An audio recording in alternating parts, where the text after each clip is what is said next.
My own son, Ethan, punched me in the face after his wife whispered something in his ear, and I crashed to the floor like I was nothing. The boy I once held through sleepless nights now stood over me, his fist trembling with rage that wasn't his own. I tasted blood, but what hurt more was realizing that decades of sacrifice had turned into this moment of betrayal. I thought he would just walk away and leave me broken. But then he froze, his eyes wide, because what I revealed next shook him to his core. I was 68 when I thought life had finally come full circle. For decades, I had been a nurse, waking up before dawn, walking the hospital corridors with aching feet, holding strangers' hands as they drifted in and out of pain. My husband passed away too young, leaving me alone with Ethan, my only son. Raising him was not easy, but I never let him see the weight I carried. Every school lunch I packed, every night I worked double shifts, every story I read until I fell asleep in the chair beside his bed, all of it was done with one dream in mind, that he would grow into a man who loved his family and valued kindness. When Ethan asked me to move in with him and Claire, his wife, I thought maybe God was finally rewarding me for all those lonely years. The rent on my small apartment was climbing, and though I hated admitting it, I didn't have the savings to keep living independently. So when Ethan said, "Mom, come live with us. It'll be easier for everyone," my heart swelled. Easier for everyone. That phrase sounded so tender, so thoughtful. The first mornings in their house felt like heaven. I woke to the sound of my grandson, Oliver, calling for me from his crib. I would scoop him up, press my cheek against his warm little head, and whisper prayers of gratitude. Claire smiled politely when I baked muffins, and Ethan kissed my forehead before leaving for work. At dinner, we laughed about old stories, and I let myself believe that perhaps, at last, I had found my place again. I began my days with scripture at the kitchen table, baked bread that filled the rooms with the scent of home, and tended to a small patch of flowers by the window. For a while, it seemed like I was living inside the dream I had carried through so many years of loneliness. But if you've ever believed you'd finally stepped into the light, only to realize it was just the brief glow before darkness, then you'll understand what came next. It began with small things. Claire would glance at the clock and remind me in a tone too smooth to be casual, "Oh, Margaret, remember, we don't use the kitchen after 8. It helps keep Oliver's bedtime routine." At first, I nodded, eager to be considerate. But soon there were more rules. "Please don't invite your friends over without letting us know first. It would be better if you kept your things in your room just to avoid clutter." Each request came wrapped in politeness, but the strings were tightening around me. I told myself not to overthink it. Claire was young, managing a household and a child, and perhaps she just needed structure. But Ethan's silence disturbed me. The son who once called me every evening from college to tell me about his day now barely spoke to me at all. When I tried to share little stories, he would mutter, "Sorry, Mom, I'm exhausted. Maybe tomorrow," and disappear into his study. The warmth of his nightly hugs faded, replaced by hurried nods and distracted eyes. One night, as I walked past their bedroom, I heard Claire's voice, hushed but sharp. "We have to make her understand this isn't her house. She needs to know her place." My breath caught in my chest. For a moment, I thought my mind was playing tricks. Perhaps I misheard. Perhaps she meant something else. I pressed my hand against the wall to steady myself, whispering, "No, it can't be." But when I saw her the next morning, smiling sweetly as she poured me coffee, her eyes betrayed her. There was no warmth in them, only calculation. That whisper haunted me. I tried to shake it off, to convince myself I was imagining things. Yet deep inside, a seed of dread began to sprout. What if everything I thought was kindness was nothing more than a carefully laid trap? Little did I know that whisper was only the beginning of my nightmare. The shift from unease to devastation came faster than I could have imagined. That night had started like so many others. I tried to help set the table, offering to slice bread while Claire stirred the soup. She smiled without looking at me, her hands moving with rehearsed precision. Ethan sat at the head of the table, silent, his shoulders tense.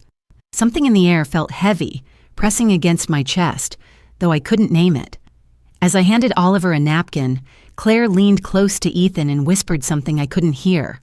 Her lips barely moved, but whatever she said, it snapped something inside my son. In one motion, he stood, his chair scraping against the floor. Before I could ask what was wrong, his fist flew across the table and connected with my face. The sound was sickening, a sharp crack that rang in my ears. Pain shot through my cheekbone and my body crumpled to the floor. I tasted blood instantly, warm and metallic. My vision blurred, my mind struggling to understand what had just happened. This was Ethan. My Ethan. The boy whose tiny fingers once clutched mine as he learned to walk. The young man I had worked double shifts for so he could afford college textbooks. The man who had once promised, "Mom, I'll always take care of you." Now he stood over me, chest heaving, his eyes wild with fury. Claire crossed her arms, her lips curling into a faint smile, as if this moment satisfied something deep inside her. She didn't rush to help. She didn't gasp in horror. She simply watched, her eyes cold and calculating. Ethan turned, as though ready to storm out, leaving me on the floor, broken and bleeding. But then something happened. His body froze mid-step, his face paling. His eyes flickered back to me, and in that silence, fear crept into his expression. And just when I thought he would leave me bleeding on the floor, something made him freeze in terror. I pressed my hand to my cheek, the sting making my eyes water. My fingertips came away red. My heart pounded as I tried to steady my breathing. I wanted to scream, to demand an answer, but no words would form. Instead, memories flashed through me like sharp shards of glass. Nights on the hospital ward, holding sick children who weren't my own, all while Ethan slept peacefully at home because I had chosen to sacrifice myself for his future. How could he? How could my own son raise his hand against me? The question burned in my chest, more painful than the bruise spreading across my face. Claire finally broke the silence, her voice smooth, mocking sympathy. "He's under a lot of stress, Margaret. You can't take it personally." The corners of her lips twitched upward, her eyes glinting with satisfaction. It wasn't comfort she was offering, it was triumph. I looked at her and realized something terrifying. There was no remorse in her gaze, no regret. She looked at me the way a predator looks at its prey, savoring the sight of it trapped and wounded. Ethan mumbled something incoherent, his hands shaking as he rubbed his temples. He wouldn't look at me. He wouldn't say he was sorry. He just stood there, caught between the woman who had raised him and the woman who had poisoned him.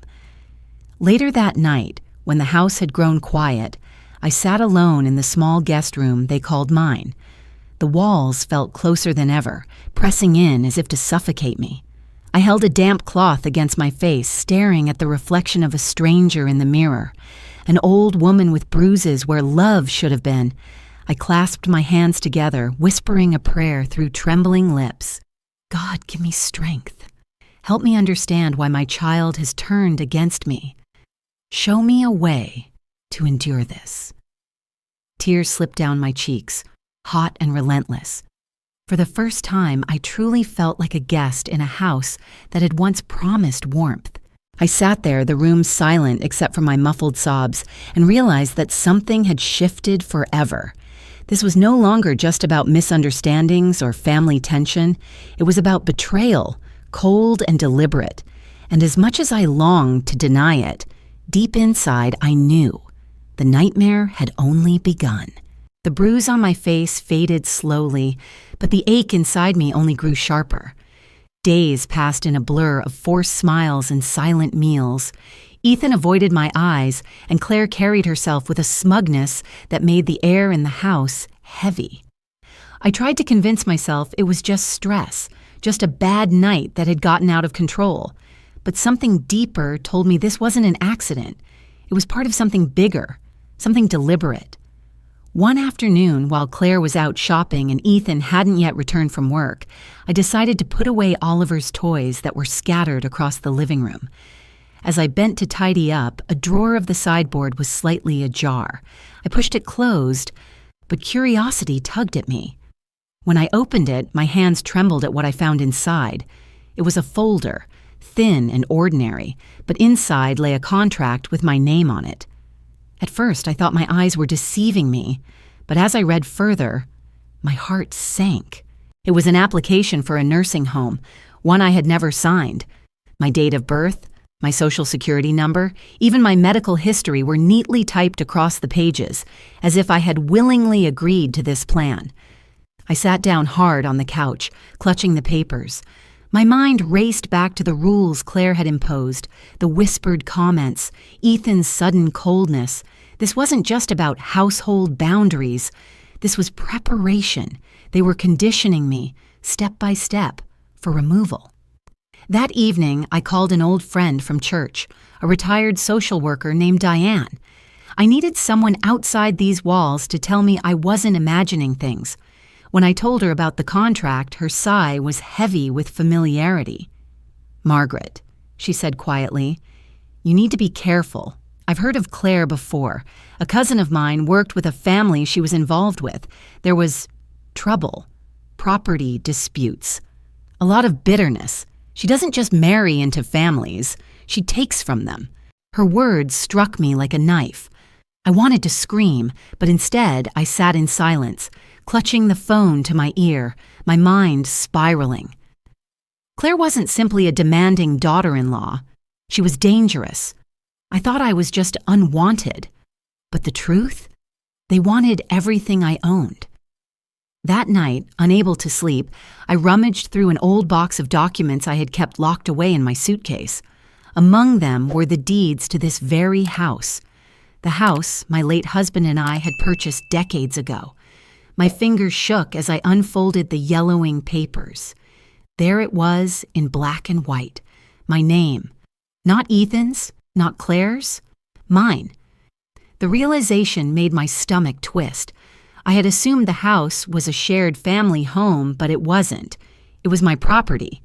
My husband had made sure of it before he died, leaving it solely under my name. All this time, I had been treated like a guest in a house that was legally mine. The next morning, when Claire wasn't looking, I checked Ethan's desk drawer. What I found nearly made me drop the papers in shock. Draft contracts. Signatures that looked like mine but weren't. Financial documents showing Ethan's debts. Tens of thousands of dollars he had hidden from me. And right there, in Claire's meticulous handwriting, notes about how they could consolidate the house and put it up for sale. My chest tightened as the truth unraveled. Ethan wasn't just blindly following his wife. He was drowning in debt, and Claire had given him the rope, except it was tied around my neck. I couldn't keep this to myself. The weight of it threatened to crush me. I took the documents and went to see an old acquaintance, Mr. Harris, a lawyer who had helped my husband draft his will years ago. When he looked at the papers, his brow furrowed. "Margaret," he said firmly, "this house is yours, legally and absolutely. Any attempt to transfer ownership without your consent is fraud. They can't touch it without you." Relief and devastation mingled inside me. Relief that I wasn't powerless. Devastation that my own son had conspired against me. As I left his office, gripping the folder of proof, my heart pounded. I could no longer pretend this was a misunderstanding. It was betrayal in its rawest form, fueled by greed and desperation. Ethan's silence, Claire's rules, the contract in the drawer, every piece now formed a clear picture. They didn't just want me out of their lives. They wanted to erase me, claim what was mine, and leave me with nothing. And for the first time, I realized if I didn't fight back, they would succeed. The truth weighed on me like lead, but fate wasn't finished tightening the noose.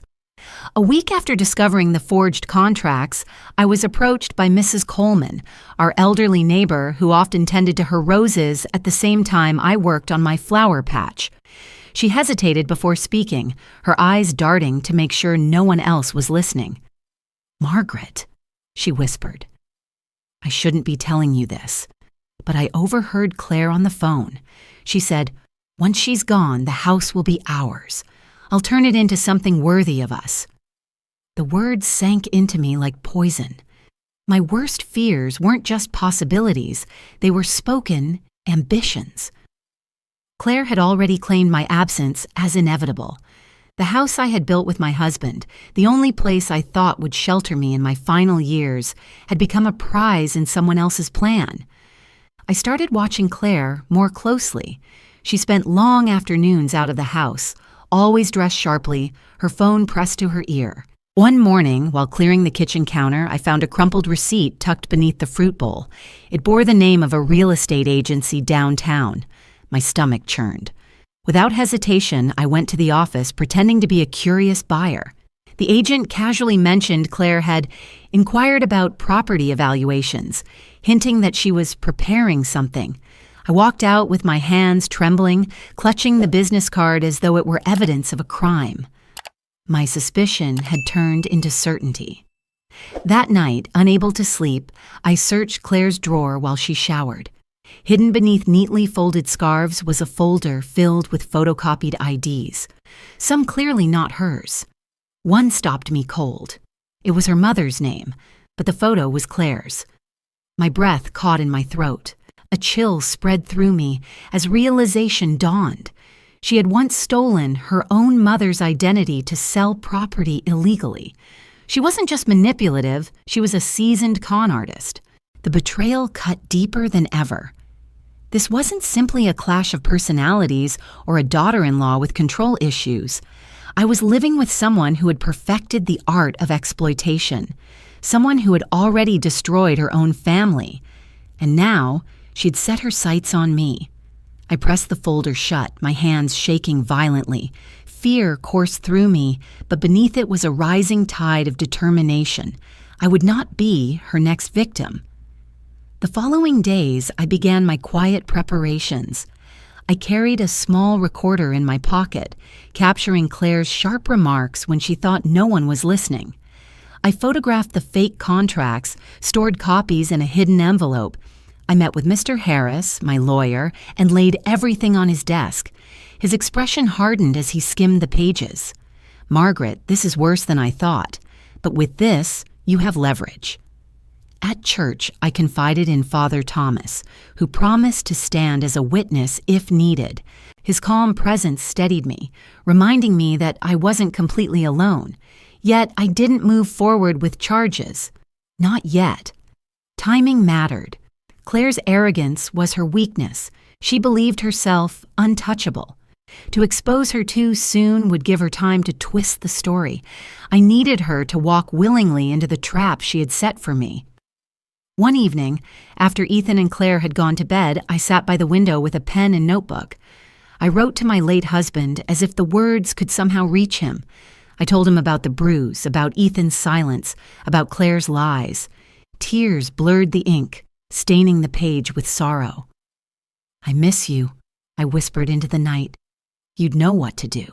But I promise you, I won't let her destroy what we built." The act of writing gave me strength. It reminded me of who I was, not a weak old woman waiting to be discarded, but a mother, a widow, and the rightful owner of my life. I closed the notebook and looked out at the darkened street, the faint glow of Mrs. Coleman's porch light flickering in the distance. My heart steadied, my breath deepened. I knew what I had to do. But little did they know, I had one final move to play. I had waited long enough. Weeks of gathering evidence, nights of silent prayer, and days of biting my tongue had brought me to this moment. The dining room glowed warmly under the chandelier, the smell of roast chicken filling the air. It looked like any ordinary family dinner, but I knew it was the stage for the confrontation I had planned so carefully. Ethan sat at the head of the table, his tie loosened, laughter bubbling from his throat as Claire leaned close, whispering some remark only he could hear. Their eyes met across the table with smug confidence, as though they believed victory was already theirs. Oliver babbled from his high chair, blissfully unaware of the storm about to break. I kept my hand steady as I set the serving dish down, forcing a smile, nodding politely at Claire's small talk. My heart thundered inside me, but I refused to show it. When the plates were full and the first bites taken, I reached for the leather folder tucked discreetly beside my chair. "Ethan," I began, my voice calm but unwavering, "I thought it was time we talked openly, as a family." His fork paused midair. Claire's eyes narrowed ever so slightly.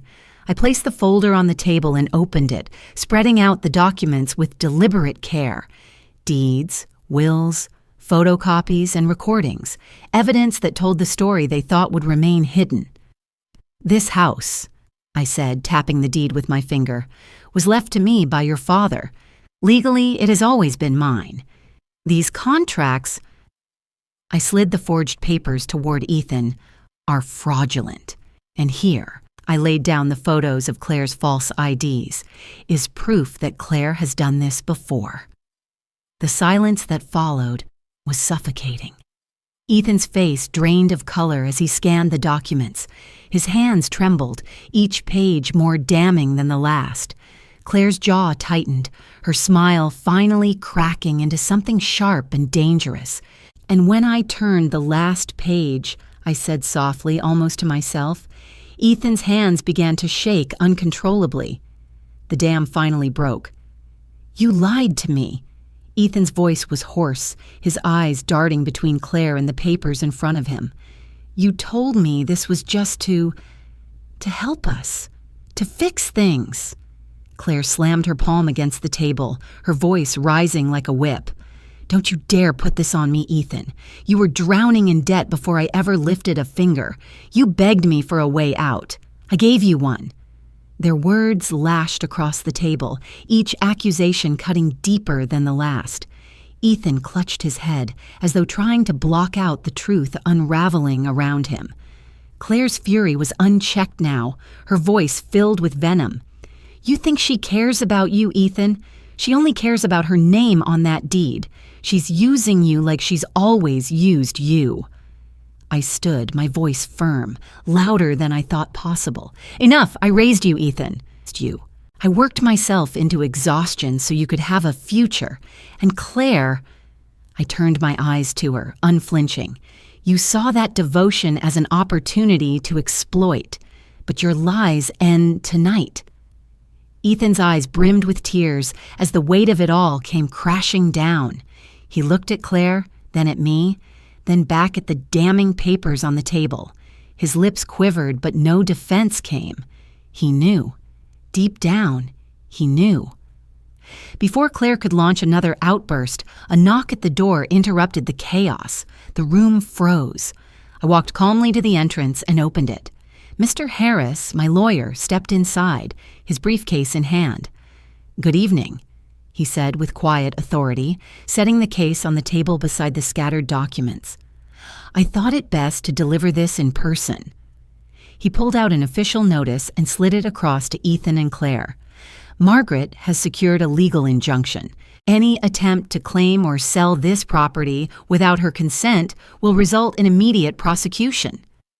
Claire's face twisted with rage, her control slipping completely. "You planned this? You brought him here?" I met her glare without flinching. "I protected what was mine, what my husband and I built, what you will never steal." The room erupted, Ethan collapsing into his chair, his sobs shaking his frame, Claire shouting, her words incoherent with fury. The fragile shell of family they had pretended to build shattered in an instant, leaving nothing but fragments on the floor. And as I stood there, the papers spread like a shield before me, I felt a strange calm settle over my heart. The war wasn't over, but the truth had finally been spoken. Months passed after that stormy night, and the house that had once been my sanctuary, then my prison, became something else entirely, a symbol of survival. I had lived long enough to know when to let go, and so I sold the house that carried both my happiest and darkest memories. With the proceeds, I bought a modest apartment near the church, a place that belonged only to me, free of shadows and betrayals. The apartment was small, but it was mine. I filled it with the scent of fresh baked bread, the hum of gospel music in the mornings, and the quiet rustle of pages as I read my Bible before bed. For the first time in years, I breathed freely, no longer counting steps to avoid stepping into someone else's boundaries. Independence felt both strange and comforting, like a muscle I hadn't used in too long. Ethan came to see me one afternoon, weeks after I had settled into my new home. He looked different, thinner, paler, his once confident stance broken down into something uncertain. When I opened the door, his eyes brimmed with tears. "Mom," he whispered, his voice cracking, "I'm sorry for everything."